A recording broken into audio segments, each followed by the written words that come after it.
tu coordonnes un petit peu tout le monde. Tu dois amener tout le monde à aller dans le même sens pour faire en sorte que tout se passe bien, dans l'intérêt des mariés. On a tous le même objectif. C'est quand même le moment, enfin c'est la cerise sur le gâteau. C'est le jour J. On a fait tout ça, on a travaillé ensemble depuis un an et demi parfois. On a créé du lien parfois avec les futurs mariés. Donc déjà, juste pour ça, c'est quand même super chouette de pouvoir aller jusqu'au bout du projet, quoi. Jour J. Salut à tous et bienvenue sur le podcast Jour J. Je m'appelle Mathieu Vitra et je suis photographe de mariage. Avant de vous parler de l'invité du jour, n'hésitez pas à vous rendre sur le site mathieuVitra.com/lejournal pour retrouver tous les épisodes qui vous donneront pas mal de ressources supplémentaires pour vous accompagner dans vos préparatifs pour votre mariage. Dans ce nouvel épisode, je vous propose d'en savoir plus sur l'organisation de mariage et le rôle d'une wedding planner. Pour parler de cette activité, j'ai invité sur ce podcast Nathalie Grignon. Nathalie a créé l'entreprise Étoile d'un jour. Elle participe à l'organisation de mariages dans l'ouest de la France depuis 2016. En écoutant ce podcast, vous allez savoir ce qu'est réellement le métier de wedding planner et à qui il s'adresse. Vous allez savoir comment elle accompagne les futurs mariés et comment elle s'adapte aux différentes demandes en vue du jour J. Elle va nous expliquer comment elle choisit les différents prestataires pour un mariage précis et comment elle les met en lien avec ceux et celles qui la sollicitent. On se retrouve à la fin de ce podcast. Installez-vous confortablement. Très bonne écoute. Bonjour Nathalie Grignon. Bonjour Mathieu Vitra. Comment tu vas ? Mais ça va et toi ? Ça va, très bien. Je suis ravi de pouvoir t'accueillir sur ce podcast pour parler un petit peu de ton activité. Tu es wedding planner et on n'a pas forcément conscience de tout ce que peut offrir une wedding planner avant et pendant un mariage. Donc ça va être super intéressant de pouvoir développer un petit peu sur toute cette activité. Mais juste avant de développer un petit peu toute cette activité et tout ton rôle et toutes tes missions, est-ce que je peux te demander de te présenter ? Avec plaisir Mathieu. Donc je suis Nathalie, j'ai créé l'agence Étoile d'un jour en 2016. Donc je fais de l'organisation de mariage en français, parce que tout le monde ne comprend pas toujours encore wedding planner, hein, excepté les gens qui sont du milieu bien sûr. Et du coup, depuis j'ai organisé pas loin d'une cinquantaine de mariages.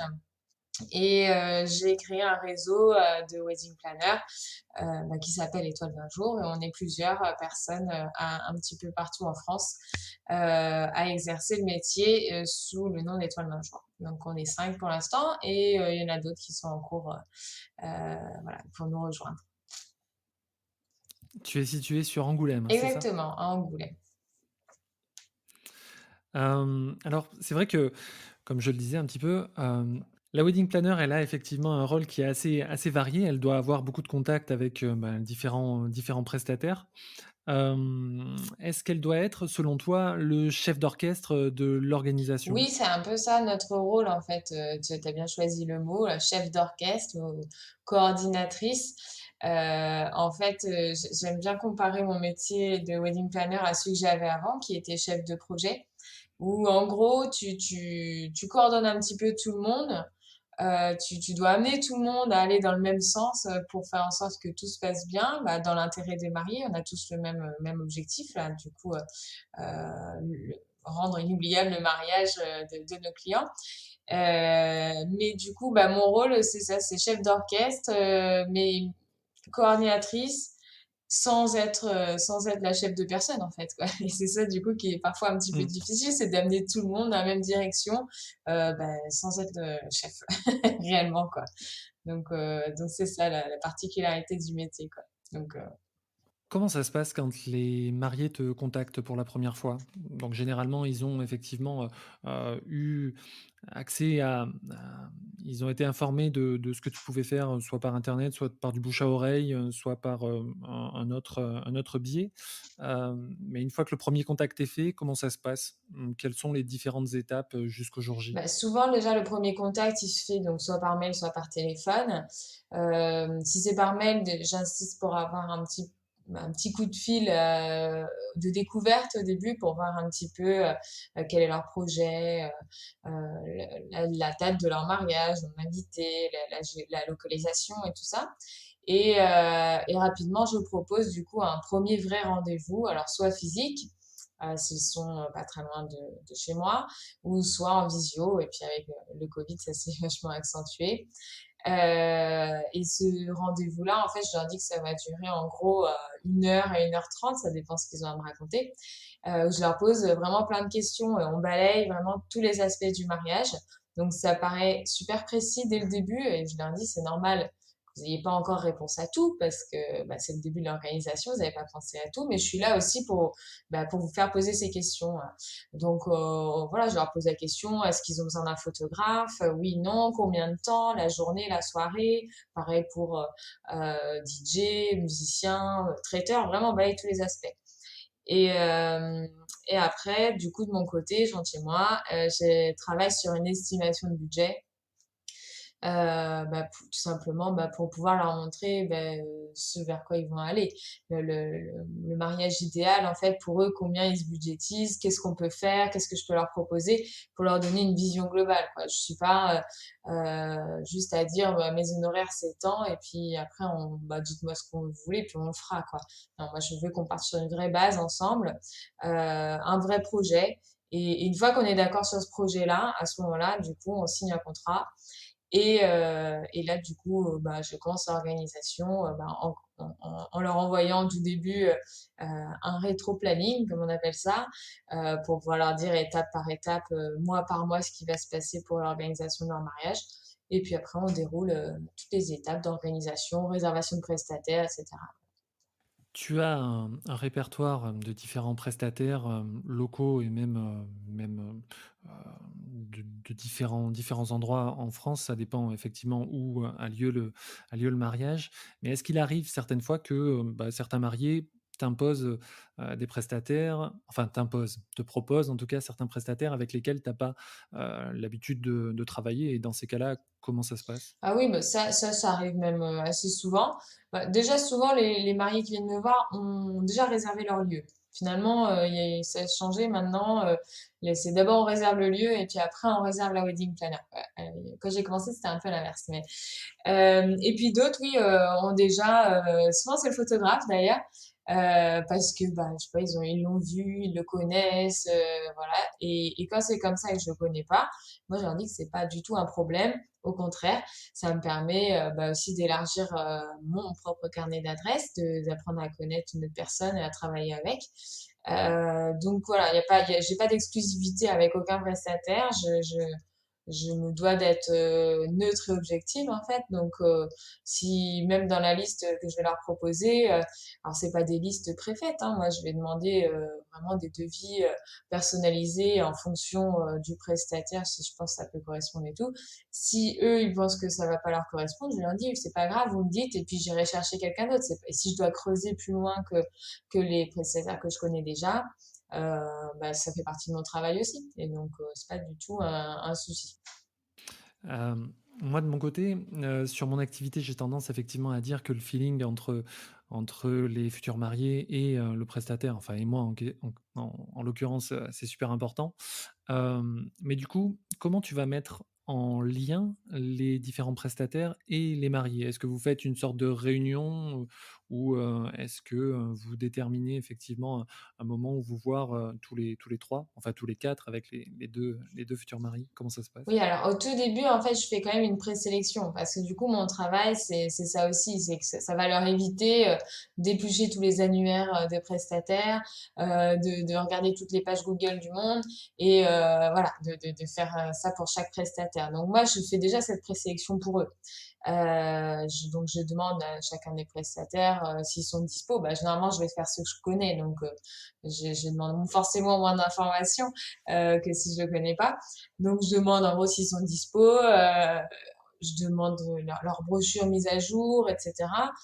Et dans la petite présélection que je vais faire, je l'envoie aux mariés par écrit dans un premier temps, avec du coup, oui, des brochures, enfin toutes les infos que je peux donner, le site, le compte Instagram, Facebook, etc.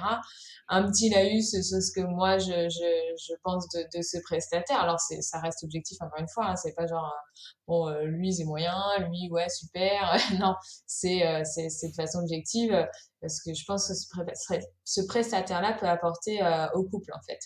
Et du coup, ils regardent un petit peu de leur côté, voire des fois on fait un petit call pour en discuter.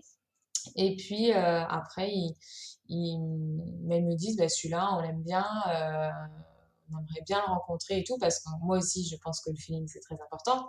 Et bien que je fasse même le lien entre les prestataires et les mariés, je ne veux pas couper ce lien entre les prestataires et les mariés. C'est pas mon but non plus.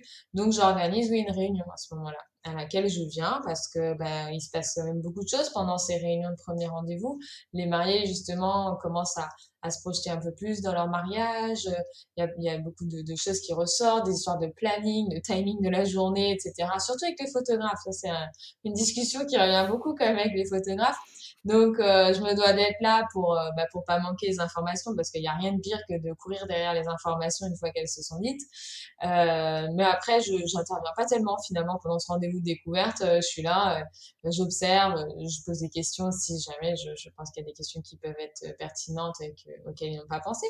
Mais je laisse le prestataire faire sa présentation, euh, expliquer comment il travaille, etc. Hmm.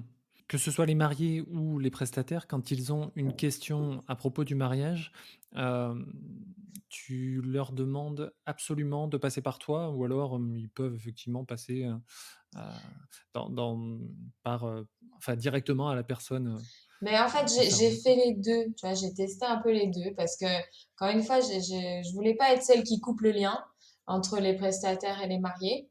Mais du coup, par expérience, quand il y a trop de liens directs comme ça entre les prestataires et les mariés sans que je sois dans la boucle, bah, finalement, je sers plus à grand-chose. Hmm.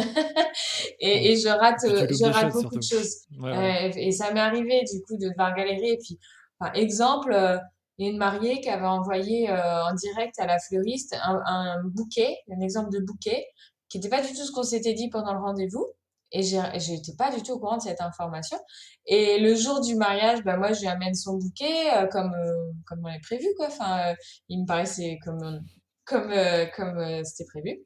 Et elle est arrivée, c'était le jour du mariage, elle a été stressée, elle a failli se mettre à pleurer et tout. Je dis, mais qu'est-ce qui se passe? Mais c'était pas ça, moi j'avais dit à la fleuriste, j'avais envoyé ça et tout. Ah ben alors là, moi je pouvais pas vérifier, j'étais pas du tout au courant de cette information-là. Donc le jour du mariage, moi je pensais lui emmener un bouquet qui était conforme à ce qu'on avait convenu. Donc voilà, ça c'est l'exemple le plus frappant, on va dire. Mais donc ouais, j'aime bien être quand même l'intermédiaire privilégié quoi. Souvent c'est des questions pas fort, enfin oui les petites questions etc. Le logistique et compagnie, machin. Vaut mieux que ça passe par moi. Et puis et mine de rien le prestataire en face avec du recul maintenant avec ceux avec qui j'ai l'habitude de travailler, ils se rendent compte que ça leur facilite aussi beaucoup la relation. Parce que justement ces petites questions là qu'ils vont recevoir 15 fois dans le mois là, moi je centralise tout, je leur pose une fois, voire des fois je connais la réponse, donc j'ai même pas besoin de poser la question au prestataire. Et ça leur évite beaucoup finalement de travail comme ça qui est chronophage quoi. Donc j'aime bien quand ça passe par Hmm. moi quand même. Et si après si je connais pas la réponse, je demande au prestataire. Si ça demande à être tout poussé, je vais organiser un rendez-vous avec les mariés et le prestataire, ou moi-même aller voir le prestataire, faire un rendez-vous sans les mariés. Voilà, ça dépend vraiment du problème en question, de la relation que j'ai avec les mariés, de leur disponibilité à eux. Il y en a qui sont plus ou moins impliqués. Voilà, j'adapte en fait en fonction des besoins des mariés aussi, quoi. Jour J, Mathieu Vitra avec Nathalie Grignon. Tu utilises un outil en ligne qui se synchronise automatiquement. Je pense à des applications qui peuvent être effectivement partagées et qui peuvent effectivement être facilement utilisables par les mariés et les prestataires pour un même projet. J'y pense que maintenant parce que c'est vrai que ça pourrait être quelque chose d'intéressant, mais je ne sais pas si tu l'utilises. Oui, en effet, il y a des solutions comme ça en ligne qui se sont développées. J'en ai testé une, euh, mais ça m'allait pas. dans mon organisation, même dans l'ergonomie du site, etc. Les mariés, je partageais avec eux, ils comprenaient jamais rien. Donc j'ai arrêté. Parce que bah, c'est coûteux quand même. Et puis Mmh. du coup, on m'a démarché pour une autre plateforme qui je pense est très bien aussi, mais qui correspond pas à 100% à comment moi je fonctionne dans ma tête, quoi. Sur ce coup-là, je pense que je suis un peu la vieille là qui veut pas changer ses habitudes, même si je suis très dans les quand même nouvelles technologies, machin et tout. Sur ce coup-là, j'ai mon organisation à moi et personne n'arrive à s'y coller vraiment. Donc tout simplement, je fonctionne en drive avec les mariés, je partage tout avec eux, etc. Les prestataires, du coup, un peu moins. Puis, en fait, je me suis rendu compte que même en partageant avec les mariés, même avant, quand je pouvais partager avec les prestataires via cette plateforme, personne regarde. C'est- Ouais. Du coup, non, mais c'est vrai, bah, ça me sert à moi parce que c'est mes documents de travail et tout. Mais du coup, personne va aller la regarder et c'est mon job aussi de toute façon de, de, de gérer tout ça. Donc, on fait le point Bien de sûr. temps en temps, je leur explique où on en est, mais ils vont pas regarder dans le détail, quoi. D'accord. Alors, ton travail, ça va être effectivement beaucoup d'anticipation, parce que l'organisation, c'est effectivement quelque chose qui se fait en amont du jour J, c'est normal. Mais quel va être ton rôle et tes missions le jour J? Déjà, est-ce que tu restes toute la journée du mariage? Oui.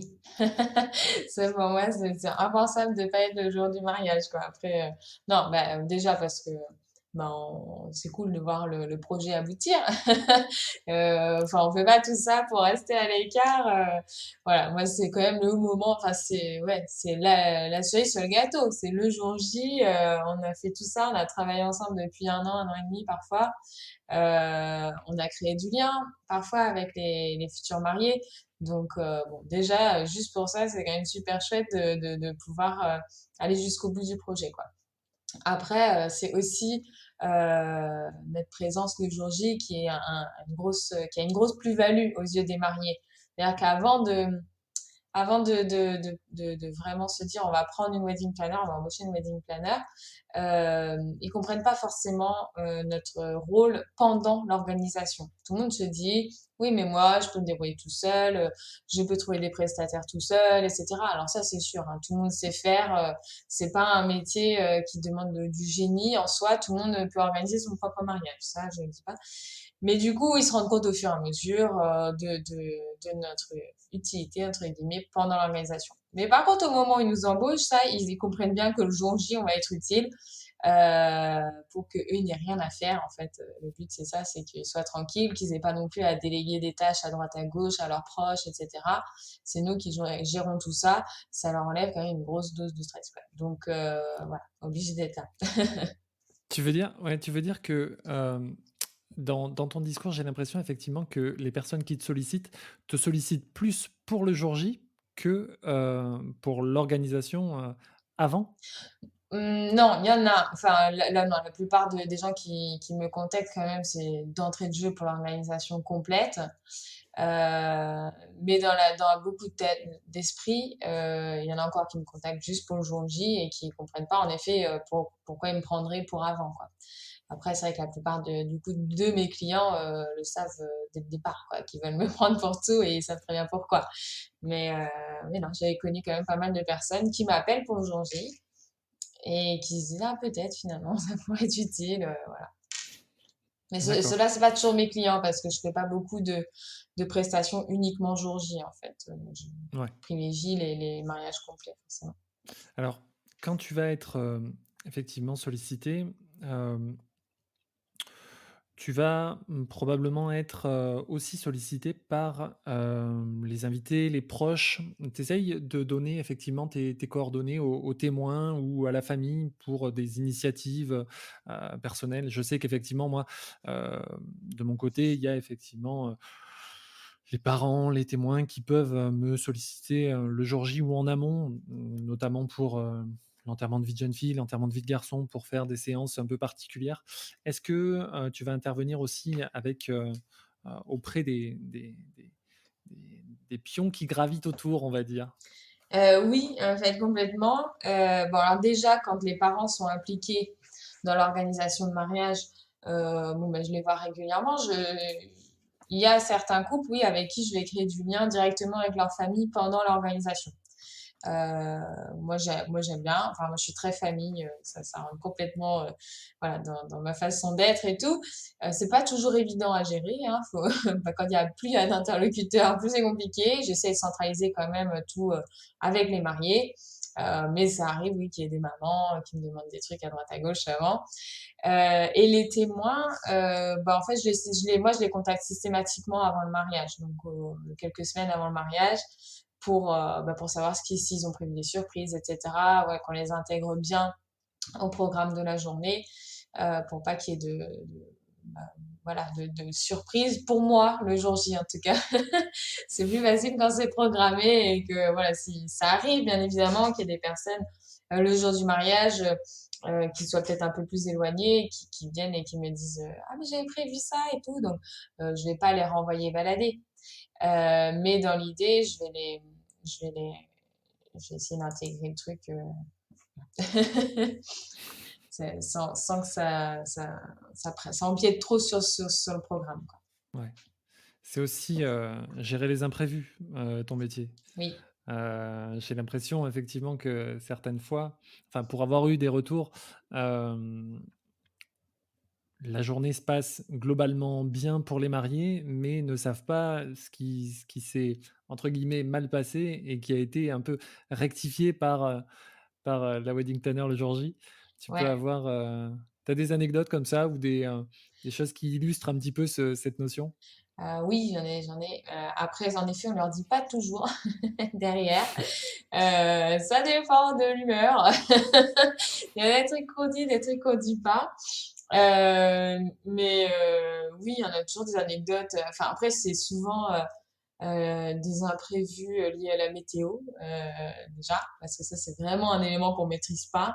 Donc, enfin, ouais, l'imprévu tout bête, c'est celui de la pluie, quoi. Donc, en général, s'il y a des risques de pluie et tout, on prévoit des plans B et on s'y tient dès le matin. On se décide, bon, bah là, on va pas faire dehors parce qu'il y a un risque de pluie. Mais n'empêche que ça peut arriver, des gros soleils, grosses canicules et tout, puis 22 heures, grosse pluie. Ça m'est arrivé, c'était sous une tente de réception, donc tout ouvert sur les côtés et tout ça. Même, je crois qu'il y avait un peu de matériel du DJ qui était sur la terrasse. On avait fait une terrasse découverte avec les petites lumières et tout, c'était sympa. Et là, on sent quelques petites gouttes, on dit, ouh là là. Et du coup, on a rentré le matériel du DJ, etc. Il a fallu qu'on referme tous les rideaux de la tente. Et les gens étaient en train de manger dedans, en fait. C'était vraiment le déluge, quoi. C'était le gros orage d'été, post-canicule. Et donc, ouais, nous, il a fallu qu'on court un petit peu partout sous la pluie. Moi, j'étais, bah, enfin, trempée, comme si j'avais pris des seaux d'eau sur la tête. Donc, bon, ça reste un souvenir assez rigolo après coup. Même les traiteurs m'ont mis un sac poubelle sur la tête pour me faire un kawaii. Parce que, bah, grand mot, les grands moyens. Donc bon, voilà, je l'ai enlevé hein, pour rentrer dans la tente. Hein, quand même, faut être présentable le genre d'un mariage. Bien que trempé, c'est pas génial. Mais oui, après, à l'inverse, pareil, le gâteau qui commence à fondre, enfin, la pièce montée de choux qui commence à fondre parce que pareil, il fait 40 degrés. Donc même si on l'a gardé au frais jusque-là, juste le temps de le sortir du frigo, et de le mettre bah, sur le buffet, etc. Ça commençait déjà à se casser la figure et tout. Donc là, pareil, branle-bas de combat. Bon, on a enlevé un étage, quoi. Voilà. C'est la pièce montée était vachement plus petite. Les mariés, ils ont vu que du feu parce qu'ils revenaient de leur feu d'artifice et tout. Enfin, voilà. Bon, les shows, on les a mis après à disposition, hein, mais on voulait pas que ça tombe pendant que les mariés découpaient le gâteau. Donc, ouais, des choses comme ça, il y en a de temps en temps. Puis après, ça dépend. On peut tomber sur des prestataires aussi, bah pareil, ceux que je choisis pas forcément, plus ou moins pro. Et du coup, ça m'est arrivé quand même malgré tout de rattraper des boulettes quoi, de prestataires qui faisaient pas comme il fallait, quoi, clairement. Mais bon, On va en revenir, on va en parler effectivement du choix des prestataires. Mais juste avant, je voulais revenir un petit peu sur, le métier, de wedding planner, enfin d'organisatrice de mariage, de manière globale. C'est vrai que c'est quelque chose qui est mal connu, comme je disais un petit peu en intro, même si c'est récent. Bah, ça a quand même un petit peu évolué, surtout avec, les différents événements bon, déjà qui se passent en ce moment et puis même avant, au cours des dernières années. On a, une idée de haut budget quand effectivement on fait appel à une wedding planner, on a l'impression que ce sera pas accessible à tout le monde. C'est effectivement un service, on a l'impression que c'est peut-être pas pour tout le monde, hein, mais dans l'inconscient collectif, on se dit peut-être que les services d'une wedding planner, c'est accessible qu'à une certaine catégorie de personnes, en fait. Alors j'ai envie de dire oui et non. En fait, alors premièrement, moi depuis que j'ai commencé, je vois aussi qu'il y a de plus en plus de gens euh, qui pour le coup ont pas le budget, parce que oui, enfin, il y a un service quand même, c'est un budget, et qui pensent pouvoir, qui veulent faire appel à une wedding planner. Ça, je vois de plus en plus parce que ça se démocratise, on en parle à la télé, dans les magazines, etc. Donc c'est quelque chose qui dans la tête des gens va, j'espère, devenir de plus en plus normal en fait, un peu voilà comme dans les pays anglo-saxons où il y a une grande partie des mariages qui se font avec des wedding planners. Après, oui, mine de rien, ça reste quand même un service en plus. Et du coup, ça a un coût. Donc, c'est pas forcément du luxe. Moi, je fais pas de prestations de luxe d'ailleurs. Mais mine de rien, pour être, voilà, enfin, faire un mariage à 100 personnes dans un joli domaine, avec un DJ, un photographe et une petite déco, bah, on arrive vite sur un minimum de 20 000 euros quand même au budget. Donc, c'est vrai que tout le monde peut pas se permettre non plus de dépenser 20 000 euros pour leur journée de mariage. Donc, ça trie dans ce sens-là, mais mine de rien, 20 000 euros, ça reste quand même une somme que beaucoup de mariés mettent pour leur mariage. Et Bien s'ils sûr. veulent prendre une wedding planner, ben, il y en a qui ont décidé de prendre une wedding planner au détriment d'un vidéaste, par exemple, ou enfin d'une autre prestation. Donc, en fait, c'est juste un choix sur les prestataires, quoi. Donc, bon, ça, c'est pas vraiment du luxe. Après, bien sûr, il y a des prestataires, enfin des wedding planners qui font du luxe, mais on n'est pas forcément sur les mêmes tarifs que moi. Euh, mais les mariages que je fais, c'est clairement pas des gens super fortunés et tout ça, quoi. C'est des personnes comme moi et qui souvent on attire les clients qui nous ressemblent, donc c'est pour ça que je dis comme moi. Mais et puis voilà, qui pourront se permettre en effet de mettre à peu près au minimum 20 000 euros dans leur mariage, quoi. Ouais. Alors, quand tu dis effectivement, d'attirer des personnes comme toi, c'est des choses hem, c'est un style particulier. Est-ce que c'est une question pas facile, hein. Je t'ai dit effectivement que je te poserai pas des questions faciles, mais là, c'est une question qui est un petit peu difficile parce que c'est, hem, comment tu définirais un petit peu ton style et le style d'Étoile d'un jour, ton entreprise avec tes collaboratrices?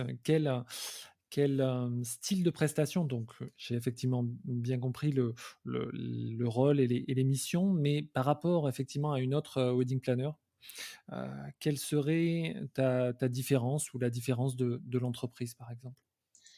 Mais alors déjà, premièrement, tu vois, comme je t'ai dit, on se place pas sur des prestations de luxe en soi. Euh, on est plutôt sur des mariages entre guillemets simples. C'est vrai que souvent mes clients en veulent pas des tonnes, voilà. Même pour la déco, etc. On fait des jolies choses, hein. Mais voilà, ça reste, et c'est souvent les mots qu'ils me disent. Moi, je veux un mariage simple, sobre, élégant, voilà. Et du coup, ça ressemble à ce qu'on est, à ce qu'on fait. Euh, et après, moi, le style, on va dire, que j'ai, parce que ouais, c'est un feeling hein, qu'on a avec les futurs mariés aussi. Mais ce que je mets beaucoup en avant, c'est justement ce réseau qu'on a de prestataires, euh, qui est un réseau qui n'est pas secret, parce qu'on les met en avant quand même, les prestataires avec qui on travaille. Et j'aime bien dire qu'on forme une équipe, en fait, et que on travaille tous ensemble, comme je disais au début, dans l'intérêt des mariés, pour réaliser le plus beau jour de leur vie. Donc c'est un peu dans cet esprit-là qu'on travaille nous, quoi. C'est l'esprit euh, équipe avec les prestataires, etc. On n'est pas là pour arriver avec nos gros sabots et dire bon bah faut faire comme ci, comme ça, comme ça. On est plutôt dans l'écoute des prestataires, savoir comment ils travaillent, ce qu'ils proposent, les solutions qu'ils peuvent amener, etc. Et puis du coup dans l'écoute des mariés et pour s'adapter et faire matcher un petit peu tout ce petit monde-là, quoi. En gros, c'est ça. C'est comme ça que je vois les choses pour être seule d'un jour, en tout cas. Jour J. Mathieu Vitra, photographe de mariage avec Nathalie Grignon. Par rapport aux professionnels que tu vas sélectionner pour un mariage, donc tu as évidemment plusieurs prestataires pour chaque spécialité. Tu vas avoir effectivement un panel probablement assez large, mais comment tu les as connus, j'imagine, grâce à ton expérience du début de ton activité jusqu'à aujourd'hui. Mais comment tu vas effectivement bien proposer à un couple particulier tel prestataire, tel photographe, tel traiteur, tel domaine? Comment ça va se passer, ça? Ben, premièrement, il y a quand même une composante de budget. Ouais. Parce que, comme je t'ai dit, au début, on se met d'accord avec les futurs mariés sur un budget global détaillé, hein, un petit peu ligne par ligne quand même, poste par poste, mais voilà. Donc déjà, ça va conditionner quand même ce vers quoi je vais me tourner. Forcément, si on est sur un budget à 40 000 euros, je vais peut-être pouvoir aller chercher un domaine un petit peu plus cher que si on est sur un budget à 20 000. Donc ça conditionne pas mal. Et après, du coup, c'est pour ça que j'aime bien avoir un éventail très large de prestataires. Des prestataires qui vont être dans du haut de gamme, d'autres dans du moyen de gamme, et d'autres avec des prix un petit peu plus accessibles aussi, quoi. Euh, donc voilà, donc ça c'est comme ça. Après, je sélectionne aussi beaucoup par rapport au feeling quand je connais les prestataires et que je commence à connaître un petit peu les mariés. Voilà, je peux voir des personnalités qui vont bien matcher ensemble, quoi. Surtout pour les photographes et les DJ, parce que c'est là où, enfin, c'est les personnes qui vont vraiment être là avec eux toute la journée, enfin le DJ plutôt toute la soirée, mais avec qui, voilà, il faut que ça matche vraiment. Donc, des fois, voilà, même si tout le monde est sympa dans l'idée, il y a quand même des matchs qui se font mieux que d'autres, quoi. Donc, il y a ça. Et puis, après, moi, dans ma sélection de base, c'est quand même, voilà, le professionnalisme du prestataire et c'est pas que pour le jour J, quoi. Un photographe, par exemple, ça va aussi être son professionnalisme après le mariage. Combien de temps il met à envoyer les photos, est-ce qu'il prend du retard par rapport au délai qu'il a annoncé, etc. Voilà, il y a tout le travail qui va autour, en fait, et c'est pas que la prestation de jour J, quoi. C'est pareil pour les musiciens. Les musiciens, encore ça va, parce que c'est vrai il y a quand même moins de préparation, moins d'interaction qu'avec un photographe, mais le musicien, ça peut être le meilleur du monde, si le gars est infect et qu'il n'en a rien à faire et qu'il n'est pas flexible, il n'est pas ouvert, etc., je vais pas le proposer, quoi. Enfin, clairement. Tu gardes un lien combien de temps après le jour J avec tes mariés? Ça dépend. Dans l'idée, il y en a avec qui j'ai gardé des liens, voilà, tout court depuis mes débuts. Après, c'est des liens qui par les réseaux sociaux, etc., continuent à me suivre, machin, c'est sympa. Mais souvent, j'essaie de finaliser les dernières choses, les derniers paiements, les derniers trucs de logistique, etc. Après, je m'assure quand même que le photographe a bien délivrer ses photos parce que c'est pas forcément dans la semaine qui suit le mariage. Et puis voilà, donc ça peut être voilà, quelques semaines à quelques mois. Voilà, il n'y a pas vraiment de règles, quoi. D'accord. Ok, bon, très bien. On arrive à la fin de ce podcast. Est-ce qu'il y a un mariage depuis le début de ton activité qui sort un petit peu du lot, qui t'a marqué, qui, de par l'atmosphère, de par la personnalité des mariés, ou comment ça s'est passé, ou des anecdotes particulières? Est-ce qu'il y en a un qui sort un petit peu du lot? Tu pourrais Oui, me j'en ai décrire un petit un. peu et pourquoi? Ouais, j'en ai un. D'ailleurs, ouais, s'il m'entendait. Il t'entendra Il peut-être. m'entendra peut-être, mais du coup, non, mais je lui ai déjà tout dit, hein, ce que je vais dire là. C'est un marié, du coup, qui voulait organiser le mariage tout seul pour sa fiancée. Elle était au courant qu'elle se mariait, mais voilà, ça allait être complètement la surprise pour elle. Donc déjà, c'est un peu particulier comme organisation. Et ce futur marié-là, et lui était chef d'entreprise et tout, donc il était très directif dans tout, hein. Au début, j'ai eu un petit peu de mal à m'y faire parce que bah, j'avais pas du tout le lead dessus, quoi. C'était bon, Nathalie, il faut faire ça, tu fais, et voilà, quoi. Au début, c'est particulier comme relation. Et puis lui, il avait dans l'idée de faire il avait plein d'idées particulières. Il voulait faire l'église le matin, arriver en barque parce que l'église était au bord d'une rivière et tout, faire un espèce de méchoui le midi, une pool party l'après-midi et que les gens repartent et se changent et reviennent le soir pour une soirée plus classe, quoi. Et j'ai dit, bon, au-delà de l'idée de la barque et tout ça, voilà, ça m'a donné le fil à retordre. Mais je dis, mais ça va pas marcher. Enfin, le jour d'un mariage, les gens, ils vont pas se baigner, quoi. C'est bizarre, ils vont pas emmener leur maillot de bain et tout. Il m'a dit, si, on va leur dire et tout, machin. Et en fait, ça s'est passé exactement comme ça. Donc la barque, on a fini par la trouver parce que, enfin, faire venir un gars qui me prenait 500 euros pour faire 2 minutes de barque, je trouvais ça un peu disproportionné et tout. Donc j'ai passé beaucoup de temps avec le marié qui venait de Suisse régulièrement. On a fait le tour des maisons autour qui avaient des barques en fait tu sais, devant chez eux, ils ont une barque quoi. Donc on a sonné. Bonjour, est-ce que vous nous loueriez votre barque? Voilà, donc on a trouvé une barque comme ça. Après, il me dit, je veux des poneys pour les enfants. Je dis, ah, mais les poneys, le samedi, ils sont tous en compétition, là, les poneys club. Donc, bon, on en a trouvé un, il y avait des poneys.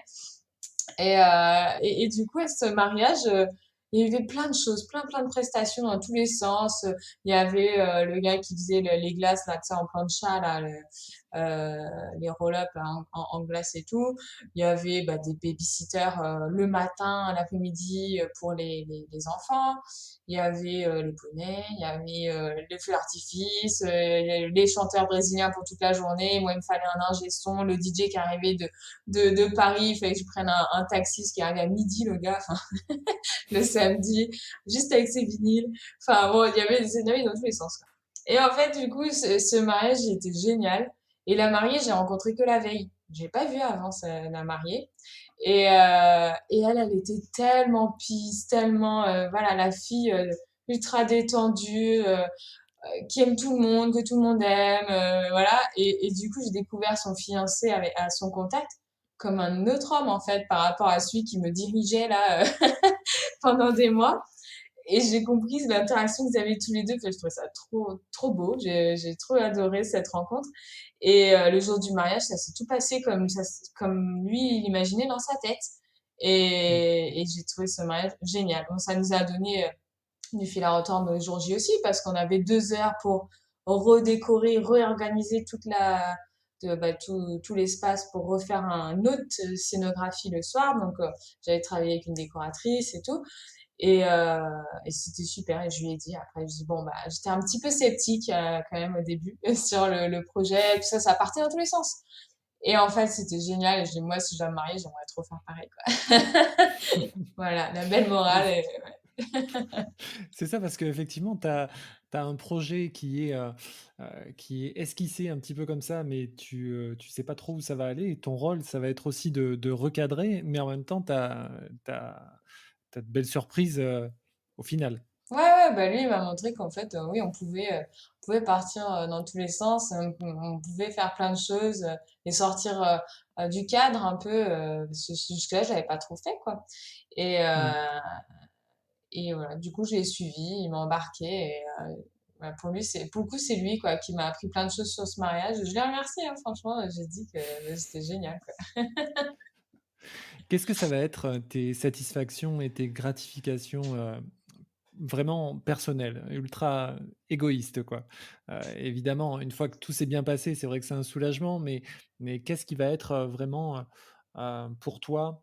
euh, Non, moi, ce que j'aime vraiment le jour d'un mariage, c'est de voir les familles, en fait, enfin, les familles les proches, hein, parce que famille, ça peut être amis et tout ça, mais bah, être réunis ensemble et juste pour faire la fête, juste pour célébrer bah, l'amour du couple en question et puis se rassembler et tout, chose qui nous manque beaucoup en ce moment en plus. Euh, Et puis du coup, de leur faciliter vraiment la tâche et de faire en sorte que ils puissent profiter à fond sans se préoccuper de toutes les questions logistiques et tout. Et quand je vois que c'est réussi, ça, qu'ils ont passé une super journée, une super soirée, que même les parents, les témoins viennent me remercier et tout, c'est là où c'est hyper gratifiant, quoi. Dire bon là, le job il est fait, tout le monde est content, quoi. Tout simplement. Ok. On peut te retrouver sur les réseaux. Tu es actif sur Instagram? Oui, Instagram, il y a un compte étoile d'un jour, et puis il y a un compte pour chaque fille d'étoile d'un jour, avec le prénom de chaque fille, point étoile d'un jour. Parce que le secteur territorial va jusqu'à... En fait, pour l'instant, on est 5, moi en Charente, Lucie en Charente-Maritime, on a Sophie en Maine-et-Loire, Mathilde sur le bassin d'Arcachon, et puis on a Colline qui est dans l'est de la France, vers Valence. Donc on va conquérir l'est de la France bientôt, mais on est plutôt dans l'ouest pour l'instant. Aussi sur ton site, enfin, sur le site de l'entreprise étoiledugenre.com. Oui, étoiledungenre.com, il y a nos mariages, il y a le blog. Très bien. Merci beaucoup Nathalie. Merci Mathieu. Voilà, j'espère que cet épisode vous a permis de mieux connaître le rôle d'une wedding planner. Un grand merci à Nathalie d'avoir accepté de participer à ce podcast. N'hésitez pas à vous rendre sur mon site mathieuVitra.com/lejournal. Vous pourrez retrouver beaucoup d'informations en lien avec cet épisode. Pour soutenir ce podcast, n'hésitez pas à partager cet épisode sur vos réseaux sociaux, Instagram, Facebook, LinkedIn, et à mettre 5 étoiles ainsi qu'un commentaire sur Apple Podcast. C'est très important pour moi. Parlez-en autour de vous et abonnez de force toute votre famille et tous vos amis. Je vous retrouve dans un prochain épisode et n'oubliez pas, faites ce que vous aimez, aimez ce que vous faites. À bientôt.